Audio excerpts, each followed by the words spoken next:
Hello friends, Heidi here from Rain Country. God is good all the time. And by the way, just ignore the noise in the background. I've got a box of my second batch of chicks for the year right over here. So they're scratching around and pretty busy in there right now.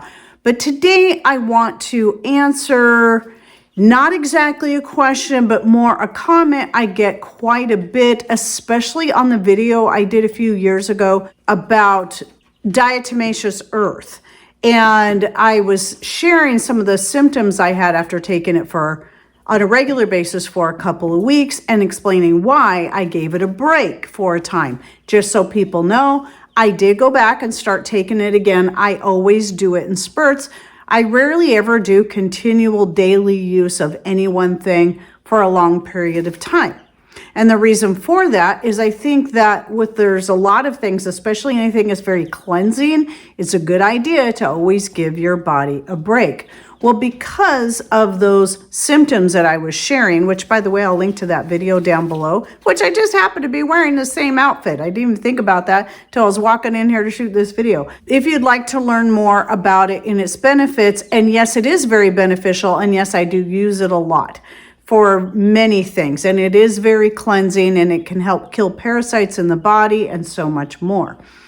But at any rate, so many times since that video was published, there's always someone that comes in and basically tells me I should have kept taking it because I was just having the Herxheimer reaction, which the full name of it, some people call it Herx for short, Herxheimer for short, or the proper name would be Jarisch Herxheimer reaction, because it was named after Adolf Jarisch and Karl Herxheimer. So that's where it got its name.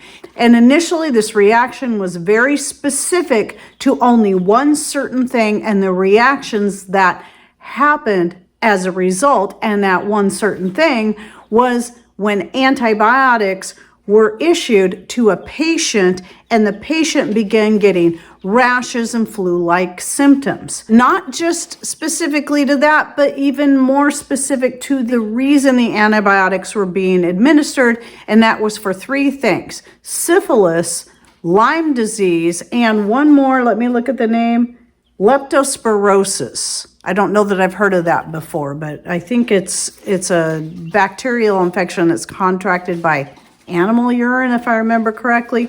But anyway, through the years and in modern times, the Herx reaction has now taken on a more broad meaning. Now people apply that to just about anything.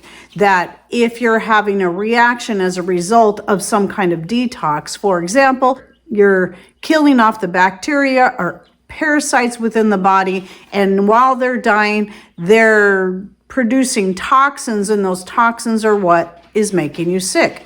Yes, I agree with that. Yes, there is truth to that. But the reason I'm approaching this is that to call everything a Herx reaction or Herxheimer reaction can be quite dangerous. And even one of the links that I went to that was, encouraging people to embrace the discomfort, even that, they did clarify that it is important that you make sure that's what it is and don't just assume. So in my case, I know I was correct in quitting taking the diatomaceous earth for that time, especially considering the reaction I was having. It was pretty clear to me what it was. And it was not one of the common symptoms people will equate to a detoxifying effect that you can have, or that sickness you get from detoxifying. It's very different. It's not one that you'll find in any of the lists. And I still know to this day that I was correct in doing what I did, and I'm glad that I did. I eventually went back to taking the diatomaceous earth on a daily basis without that issue, but also practicing taking breaks and only really using it for the time that I felt like I need it most. It's kind of like a certain substance that you're not allowed to talk about on YouTube, but was a common thing that was prescribed to people, usually a few drops on a spoonful of sugar, or given to children at least once a year because of it, to just do a parasite cleanse. But for most people, it was a once a year thing. They just did. The parents and grandparents would dose all their children with this just once a year, and they were perfectly fine. They managed to live, and yet now it's being vilified, and you could get in big trouble for talking about it on YouTube. So no, I'm not going to answer if you ask me in comments below the YouTube video. If you ask below Rumble, I can talk about it there. But even talking about it in comments can get a person in trouble. So yes, there's a reason why I have to be very vague. But what I can tell you is that it starts with a T and it comes from pine.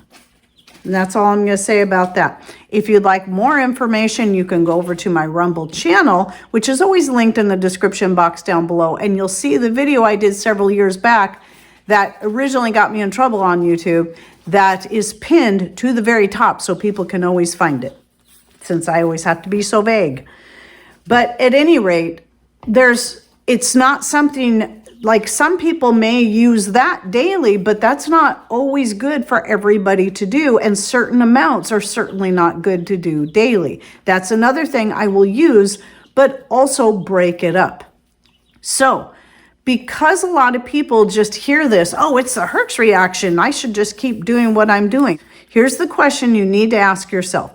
Are you certain that's a reaction you are having? Because all of the symptoms are the same kind of reactions you can have if you're either highly allergic to what you're taking, and maybe you didn't know that, or your body's trying to push out the toxin of what you're taking, not the toxins of what it's doing. You know, and maybe it's beneficial. Maybe it is a sign. It is your body telling you, you need to stop doing this, like right now. Even with the Herxheimer reaction from its original title, when it was originally given, though it was rare, it was possible that reaction of the toxins from the bacteria that were dying off could have far more serious effects that could even cause organ failure. So if you consider that and then you apply it to the more broad spectrum of, oh, well, I'm taking this herb, I'm just having a Herxheimer reaction, and making that bad assumption, and you keep doing that, you could keep making things worse and eventually cause organ failure, which can have some pretty detrimental effects to your health if it doesn't eventually take your life. So I wanted to clear that up, and my main reason of making this short video was so that the next time somebody makes that comment, instead of me having to go through all the trouble of explaining everything, I can just link them to this video and hope that instead of them just assuming what they said was 100% right, maybe humble themselves a little bit and watch the video and learn that that's not always the case, and it's always best to listen to your own body, just like the one link I read that was promoting this whole thing, yet was still saying, make sure you listen to your body. Make sure you listen to your body. It's the number one thing I like to tell people. Well, maybe not the number one, but one of the many things that are at the top of the list I like to tell people whenever you're starting anything new, any kind of new diet regimen to help with digestion or whatever it may be. It doesn't matter if it's an herb or a substance like diatomaceous earth or anything else.